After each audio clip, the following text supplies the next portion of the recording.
လုံးပဲမင်္ဂလာပါ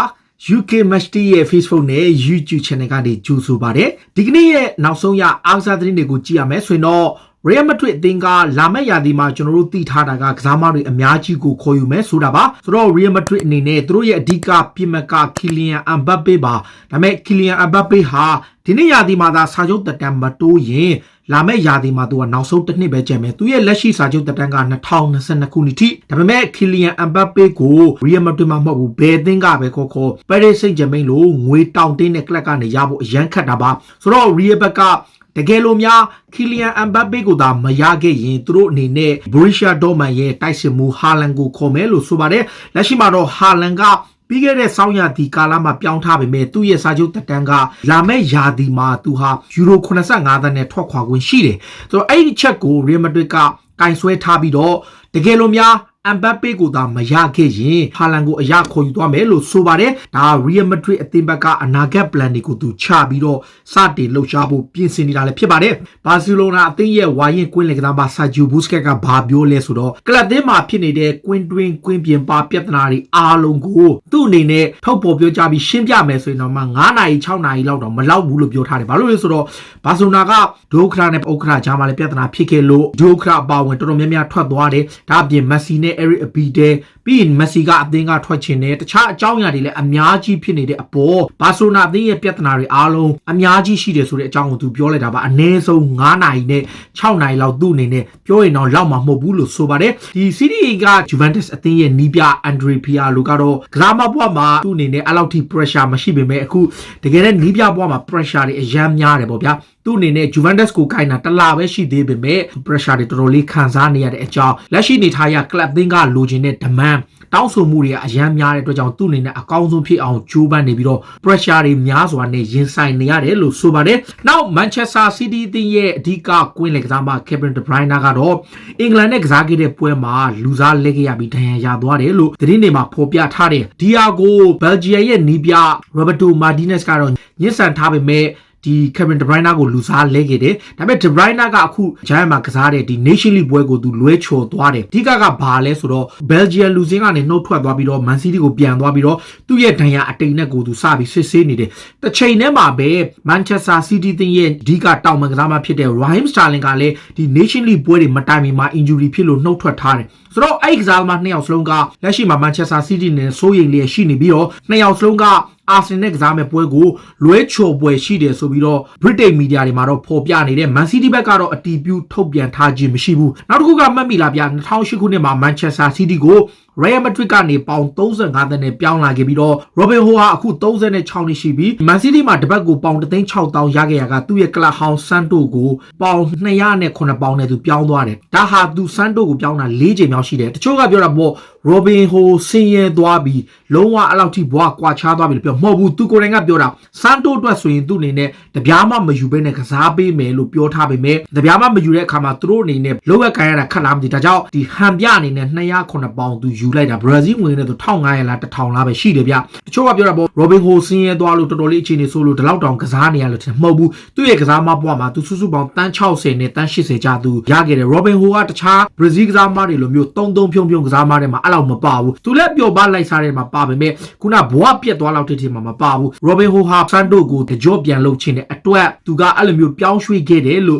့ဒီပြန်ပြီးထုတ်ပြန်ကြေညာတာပါနမဲကျော်အီတလီလေဝေးစင်ကွင်းလေကစားမထော်တီပေါ့တချို့ကတော့တိုက်စစ်မှုတချို့ကတော့ကွင်းလေလို့ပြောတာသူကနေရာဆုံးမှာကစားတာကိုတော်တီရဲ့အဖေဖြစ်သူ Anzo Totti 86နှစ်ကကိုဗစ်ရောဂါကူးစက်ခံထားရပြီးပြီးခဲ့တဲ့တနင်္လာနေ့မှာဆုံးရှုံးသွားတဲ့အပေါ်ဒီရိုမာအသင်းပါဝင်အီတလီမီဒီယာတွေအားလုံးမှာတော့ဖြစ်ရဲ့အတွက်ကိုတော်တော်လေးကိုစိတ်မကောင်းဖြစ်နေကြတယ်အီတလီမှာလည်းအခုကိုဗစ်ကတော်တော်လေးဆိုးပြီးတော့ချို့မျိုးတွေမှာ lockdown လုပ်နေတဲ့အခါမှာအတိုင်းအတာတစ်ခုထိစောင့်နေရတဲ့အခြေအနေဖြစ်နေပြီနောက် Chelsea ဘက်ကိုကြည့်တဲ့အခါမှာ Chelsea အသင်းရဲ့ကွင်းလယ်ကစားမှာ N'Golo Kante ဟာအသင်းကထွက်ခွာဖို့ပြင်ဆင်နေတယ်လို့ဆိုတယ်သူ့အနေနဲ့ Real Madrid ကိုပြောင်းကျင်တယ်လို့ပြောတယ်အဓိက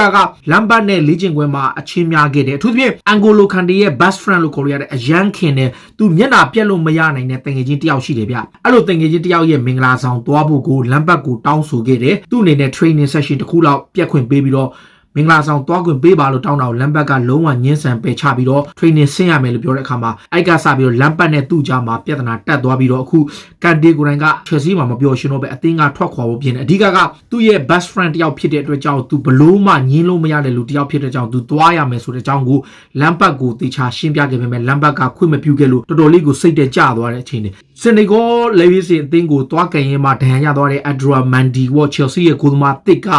ခုသူ့ရဲ့ဒဏ်ရာကအရန်ကြီးဆိုးဆိုးဝါးဝါမဖြစ်တဲ့အတွက်ဒီတစ်ပတ်ကံမဲ့ပရီးမီယာလိပွဲစဉ်ဆောင်းတန်တဲ့ပွဲတော်ပါဝင်နိုင်ပွဲရှိတယ်ဆိုပြီး report တွေမှာဖော်ပြထားတယ်အခုလောလောဆယ်မှာသူက Chelsea ကိုပြန်လာပြီးတော့လေ့ကျင့်ခန်းတွေပြန်လုပ်နေတဲ့အခါမှာ Chelsea အနေနဲ့သူ့ကိုပြန်ပြီးတော့သုံးနိုင်တဲ့ဆောင်းတန်တဲ့ပွဲမှာတော့ Mandi ပါဝင်နိုင်ပွဲရှိတယ်ဆိုပြီးတော့သတင်းတွေမှာဖော်ပြနေပါတယ်နောက်တစ်ခုကတော့အခု Chelsea အသင်းကကွင်းလင်ကစားမတယောက်ဖြစ်တဲ့ Jorginho ကိုစာချုပ်တိချုပ်ဆိုဖို့လုပ်နေပြီး Jorginho က2018ခုနှစ်မှာ Chelsea ကို9နှစ်စာချုပ်နဲ့ပြောင်းထားတယ်လက်ချက်စာချုပ်ရ2နှစ်ကျော်3နှစ်နီးပါးကြံသေးတယ်ဒါပေမဲ့ Chelsea က28နှစ်အရွယ်ရှိတဲ့သူ့ကိုစာချုပ်တိချုပ်ဆိုပြီးအသင်းမှာဆက်ထားဖို့အဓိကပြောင်းရွှေ့ဈေးကွက်ပိတ်ခံဒီမှာ Arsenal ကသူ့ကိုခေါ်တဲ့အချိန်မှာသူညှင်းဆန်လိုက်တဲ့အပေါ်ကို Chelsea ဘက်ကသဘောကျပြီးတော့သူ့ကိုတက်တန်းတိုးဖို့လုပ်နေတာပါနောက် Manchester United အသင်းကလည်းဈေးကွက်ပိတ်ခန့်ဒီမှာ Everton အသင်းကခေါ်ချင်နေတဲ့သူတို့ရဲ့ဂိုးသမား Sergio Romero ကို Everton ရဲ့အငှားကန့်လန့်မှုကိုပယ်ချလိုက်တယ် Everton ကပေါင်2တန်းနဲ့အငှားကပေးမယ်လောက်ခလာစာသူ့ရဲ့တသိန်းကိုလည်းသူတို့ပေးမယ်လို့ကန့်လန့်ခဲ့ပေမဲ့ United ကပယ်ချတယ် United က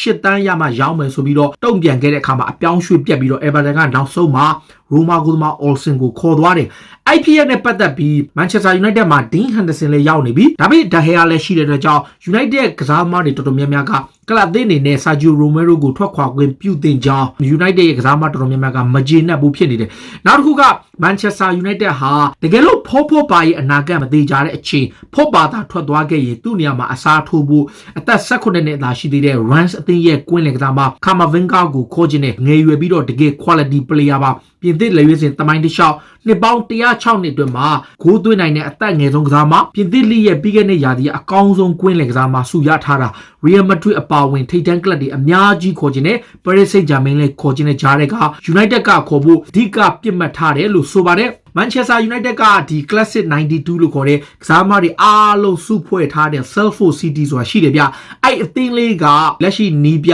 Graham Alexander ကိုနီးပြရာထူးကထုတ်လိုက်ပြီဒီကဆိုးဝါးတဲ့ရလက်တွေကြောင့်ထုတ်ပြီးတော့အခုလောလောဆယ်မှာယာယီနီးပြအဖြစ်အသင်းရဲ့ဘူးတွဲပိုင်ရှင်ဖြစ်တဲ့ Bosco ကတာဝန်ယူဖို့လုပ်ထားတယ်ဒါအပြင်နီးပြအသစ်ရှာဖို့တဲ့ကြိုးပမ်းတဲ့အခါမှာ Manchester United ရဲ့ဂန်ဝင်အသင်းကောင်းဆောင်ဟောRyan Kane ကိုခံဖို့လုပ်နေတယ်အဲ့ဆိုတော့ကြည်ကောင်းတယ်ကျွန်တော်က United အသင်းကောင်းဆောင်ဘွားမှာအားလုံးကိုဟောက်နေတဲ့ Ryan Kane ကို David Beckham တို့ Nicky Butt တို့ Phil Neville တို့ Gary Neville တို့ Ryan Giggs တို့ Bosco တို့ပိုင်တဲ့ Salford City မှာ manager ဖြစ်ထားလို့ရှိရင်သူတို့စကားကိုနားထောင်ပါဗျာသူတို့ Ryan Kane ကရောလက်ခံပါမလားဒါပေမဲ့အခုလောလောဆယ်မှာတော့အဲ့သတင်းအရန်ထွက်နေတယ်ဗျာနောက် Liverpool ကလည်းအခုအပြောင်းရွှေ့ဈေးကွက်ပေါ် Championship နဲ့ League 1 League 2နဲ့ EFL ကလပ်တွေရဲ့အပြောင်းရွှေ့ကတောက်ကြနေမှာပိတ်မှာအဲ့မတိုင်မီမှာသူတို့အနေနဲ့ဂိုးသမားတယောက်ကိုခေါ်မယ်ဆိုသတင်းထွက်ခဲ့တယ်စောပိုင်းတော့ကတော့ Stoke City ရဲ့ဂိုးသမား Jack Ballan ကိုခေါ်ဖို့ကန့်လန့်မှုတွေရှိတယ်ဆိုပြီးသတင်းတွေမှာဖော်ပြထားပေမဲ့အခုနောက်ဆုံးမှာတော့ Liverpool ဘက်ကထုတ်ပြန်ကြေညာထားတာကလက်ရှိ Adrian ကိုပဲသူတို့ယုံကြည်တဲ့အတွက်ကြောင့် Adrian ကိုပဲဆက်သုံးမယ်လို့ဆိုတယ်ဒါအပြင်ပထမဂိုးသမားဖြစ်တဲ့ Alisson Becker ကတော့နိုဝင်ဘာလကုန်လောက်ထိကိုနားရနိုင်ပွဲရှိတဲ့အတွက်ကြောင့် Liverpool အနေနဲ့ဂိုးသမားတယောက်ဆုံးရှုံးသွားပေမဲ့ဂိုးသမားအသစ်ထပ်မခေါ်ဘူးလို့ပြောခဲ့တာပါပရီးမီယာလိမှာပေးသက်တွေပါဝင်ခွင့်မရတဲ့အပေါ်တော်တော်လေးပြဿနာဖြစ်နေပြီးကလပ်သင်းတွေကဘန်နာရေးအခက်အခဲတွေဖြစ်နေတဲ့အချိန်ဝက်ဆန်အသင်းရဲ့ဒုတိယဥက္ကဋ္ဌဖြစ်တဲ့ဘရာဒီကဘာပြောလဲဆိုရုပ်ရှင်ရုံတွေတို့ကားစက်ရုံတွေကိုတော့ social distancing rule နဲ့ဖွင့်ပေးသေးရင် British အစိုးရအနေနဲ့ဘာတော့ဘောလုံးပြိုင်ပွဲတွေမှာပေးသက်တွေကိုပါဝင်ခွင့်မပေးတာလဲဆိုပြီးသူကဝေဖန်ထားတယ်ပြောချင်တာကအားလုံးကို social distancing rule နဲ့ဖွင့်ထားပေးပေမဲ့ဘောလုံးပြိုင်ပွဲဟာ British ရဲ့စီးပွားရေးရဲ့နံပါတ်1ဝင်ငွေဖြစ်တဲ့အတွက်ကြောင့်ဒီအားကစားနည်းကိုဘာလောက်ပေးသက်တွေဝင်ခွင့်မပေးတာလဲဆိုပြီးသူကတော့ပြောထားတယ်ချိန်နဲ့မှာပဲ Western က Championship Club Brentford အသင်းက Brahimi ဆိုတဲ့ကစားမကိုခေါ်ဖို့ပြောင်းရွှေ့ကပြတ်သွားပြီး Brentford က25တန်းလိုတဲ့ Western က18တန်းပေးပြီး9တန်းအပိုစုချင်းငွေပေးတာကိုပယ်ချထားတယ်အခုလောလောဆယ်မှာ Crystal Palace ကလိုက်နေပါတယ်နောက်နမဲကျော်နီးပြကြီး Arsene Wenger ကအခုဘာပြောလဲဆိုတော့သူ Arsenal နီးပြဘွားမှာသူ22နှစ်တာကာလအတွင်းမှာ Real Madrid အသင်းကသူ့ကို2ကြိမ်တိုင်ကန့်လန့်ခဲ့တယ် Real Madrid လိုအသင်းမျိုးကိုကန့်လန့်တဲ့ကစားမပဲဖြစ်ဖြစ်နီးပါပဲဖြစ်ဖြစ်အရန်ကိုညှင်းဆန်ဖို့ခက်ခဲတဲ့အချိန်မှာ သူ့ကိုနှစ်ကြိမ်တိုင်မဒရစ်ကကန်လန်းခဲ့မှုကိုအာဆနယ်နီးပြဘွားမှာသူညှင်းဆန်ပယ်ချခဲ့ပြီးတော့အာဆနယ်အသင်းအတွက်ဒါသူဆက်ပြီးလောက်ကင်ခဲ့တယ်ဒီအသင်းကိုအရန်ချစ်မြတ်လို့တဲ့ကြောင့်ရီယယ်မက်ဒရစ်လိုထိပ်တန်းအဆင့်ရှိတဲ့ကန်လန်းမှုတွေအားလုံးကိုအကြိမ်ကြိမ်ညှင်းဆန်ပယ်ချခဲ့မှုတယ်လို့ဆိုပါတယ်ဒါအပြင်အာဆနယ်အသင်းရဲ့ကွင်းလယ်ကစားမှာသောမတ်ပါတီကမြောက်လန်ဒန်ကလပ်ကိုမရောက်ခင်မှာသူ့အနေနဲ့ offer တွေကောင်းကောင်းရခဲ့တယ်အထူးဖြင့် Chelsea နဲ့ Juventus ကခေါ်ခဲ့တဲ့အချိန်မှာ Thomas Partey ကအဲ့ဒီအသင်းတွေကိုညှင်းဆန်ပယ်ချပြီးတော့ Arsenal ကိုရွေးခဲ့တယ်ဆိုတဲ့အကြောင်းကိုပြောတယ်အဲ့ဒါကိုပြောခဲ့တာကသူ့ရဲ့အဖေဖြစ်သူကပြောခဲ့တာပါဂါနာကစားမကိုယ်တိုင်ကအာဆနယ်အသင်းကိုအစောကြီးတဲ့ကပြောင်းရွှေ့ခြင်းကွက်စကတဲ့ကပြောင်းကျင်တဲ့ဆန္ဒရှိတဲ့အတွက်အာဆနယ်လိုပဲကမ်းလှမ်းမှုတွေရှိတယ်လောက်ခလာတာတော့မှအာဆနယ်ထက်ပိုများခဲ့ပေမဲ့သူ့အနေနဲ့ကမ်းလှမ်းမှုပယ်ချခဲ့ပြီးတော့အာဆနယ်ကိုရွေးချယ်ခဲ့တယ်လို့ဆိုပါတယ်တစ်ချိန်တည်းမှာပဲအခုအင်တာမီလန်အသင်းကဒီမီလန်ရှက်ခရီနီယာကိုညောင်းတော့မယ်ထော်တနမ်ဟော့စပါကလိုချင်တဲ့အချိန်အဲ့ကစားမရဲ့နေရာမှာအစားထိုးနိုင်မဲ့သူကိုရှာတွေ့တာနဲ့ဇန်နဝါရီကာလမှာစပါကိုခွင့်ပြုမယ်လို့ဆိုတဲ့အဓိကဒီစလိုဗက်ကီးယားကစားမကတကယ် quality နောက်ခံလို့ပါဒါပေမဲ့အန်တိုနီယိုကွန်တေရဲ့ခန်းစစ်3ယောက်အတန်းမှာသူကစုမဖြစ်တဲ့အခါအင်တာမီလန်ကရောင်းချဖို့လုပ်နေတဲ့အချိန်မှာစပါဘက်ကသူ့ကိုခေါ်ဖို့လုပ်တယ်ဒါပေမဲ့ပြောင်းရွှေ့ခြင်းက65တန်း50 plus 15တန်းအပိုထပ်ပေးရမယ်ဆိုတဲ့အချက်ကြောင့် Tottenham Hotspur ကမဝင်နိုင်ဘူးနောက်ဆုံးမှာတော့ Spa ဘက်ကလက်လျှော့ထားပေမဲ့ Spa ဟာဇန်နဝါရီကာလမှာမီလီယောမီလန်ရှက်ခရီနီယာရောအရခေါ်ယူဖို့ကြိုးပမ်းသွားမယ်လို့ဆိုပါတယ်နောက် Tottenham Hotspur ရဲ့ကွင်းလင်ကစားမှာပေါ့အခုတော့ဘိုးနောက်ခံလူပြည့်ကစားနေတဲ့ဒီ Eric Dyer ကဘာပြောလဲဆိုတော့သူနဲ့ဟာရီမကွိုင်းယားအင်္ဂလန်လေရွေးစင်မှာတွဲကစားတဲ့ခြေစွမ်းရကြည့်ရင်မကွိုင်းယားပေါ်ပြောနေတဲ့ criticize ဝေဖန်ပစ်တင်မှုတွေကိုသူ့အနေနဲ့နားမလည်နိုင်ဘူးသူဟာတကယ့်ကို quality player တယောက်ပါကမ္ဘာဖလားပြိုင်ပွဲမှာတော့ကလည်းသူတို့တွေ့ခဲ့ပြီးပြီနောက်သူလက်ရှိသူနဲ့တွဲကစားတဲ့အချိန်မှာလည်းသူဟာတကယ့်ကိုအရေးချင်းရှိတဲ့ leadership ရှိတဲ့ကစားမတယောက်ဖြစ်ပေမဲ့ဘာကြောင့် Manchester United မှာသူ့အနေနဲ့ PR တွေများပြီးတော့ဝေဖန်ခံရလဲဆိုတာမသိဘူးဒါပေမဲ့ကျွန်တော်သိတော့ကသူဟာကစားမကောင်း leadership တယောက်ကောင်းကောင်းဖြစ်တယ်ဆိုပြီးတော့ Eric Dyer ကပြောဆိုခဲ့တာလည်းဖြစ်ပါတယ်ဒါတွေကတော့စိတ်ဝင်စားစရာနောက်ဆုံးရအားကစားသတင်းတွေကိုတင်ဆက်ပေးတာပါခုလိုမျိုးစိတ်ဝင်စားစရာအားကစားသတင်းတွေကိုနားဆင်ကြနေကြည့်ရှင်တော့ UK Matchday ရဲ့ Facebook နဲ့ YouTube Channel ကို Follow လုပ်ထားကြပါလို့တောင်းဆိုရင်းနဲ့ဒီကနေ့ရဲ့အစီအစဉ်ကိုဒီမှာပဲအဆုံးသတ်ပါရစေအားလုံးကိုကျေးဇူးတင်ပါတယ်ဗျ